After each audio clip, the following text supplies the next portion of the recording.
1810 fue un año muy decisivo en la historia argentina porque se produjo la Revolución de Mayo, a la que consideramos el origen de nuestro país. Ese año, en medio de una gran crisis de la monarquía hispana, se tomó la decisión de formar un gobierno propio y se rompió el vínculo de subordinación con España. En 1808 había llegado a América la noticia de una catástrofe. España había caído en manos de los franceses y el rey Fernando VII estaba prisionero. Los españoles iniciaron la resistencia, pero en mayo de 1810 se conoció en Buenos Aires otra novedad. Los franceses habían obtenido una victoria total, la Junta Central que reemplazó al rey se había disuelto y toda España había caído en manos de los invasores. Ante el vacío de poder, algunos territorios americanos decidieron reasumir su soberanía y remover a las autoridades coloniales, mientras que otros decidieron seguir siendo fieles a cualquier autoridad que quedara en España.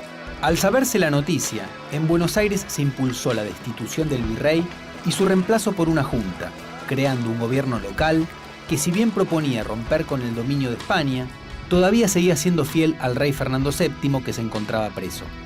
La junta, que finalmente se formó y triunfó el 25 de mayo, propuso pertenecer a la monarquía, pero en igualdad de condiciones que la metrópoli, integrar una federación de estados hispanos encabezada por el rey y dejar de ser una colonia. Al poco tiempo, la revolución se iría radicalizando hasta llegar a oponerse a todos los españoles. Entonces, en 1810, el pueblo de Buenos Aires reasumía su soberanía y enseguida invitó a los otros pueblos del virreinato a plegarse y enviar diputados para que se incorporaran a la Junta. Sin embargo, al hacer esta ampliación territorial, comenzaron los problemas. Una buena parte del virreinato aceptó la decisión de la capital, pero otras partes no lo hicieron. Así, Córdoba, las ciudades del Alto Perú, lo que hoy es Bolivia, Asunción del Paraguay y Montevideo se negaron a plegarse a la revolución. Pronto comenzaría un enfrentamiento bélico entre aquellos que fueron revolucionarios y que formaron las Provincias Unidas del Río de la Plata y aquellos que fueron contrarrevolucionarios y querían mantenerse dentro del orden colonial. Entonces, los años de la revolución iban a ser también años de guerra. La primera junta quiso obligar a todo el virreinato a plegarse a la revolución y para eso envió expediciones militares contra sus opositores. Una de ellas venció a los contrarrevolucionarios de Córdoba y luego ocupó el Alto Perú, mientras que otra fue enviada contra Asunción del Paraguay. Este fue el comienzo de lo que llamamos la Guerra de la Independencia, aunque al principio fue una guerra civil, peleada entre quienes vivían en América, con recursos locales, y sin intervención directa de España, que se encontraba librando su propia guerra de independencia contra los franceses.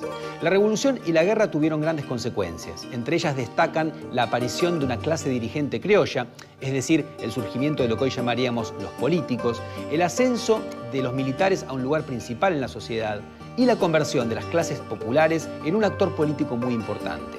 Entre los líderes revolucionarios de 1810 pronto surgieron los problemas.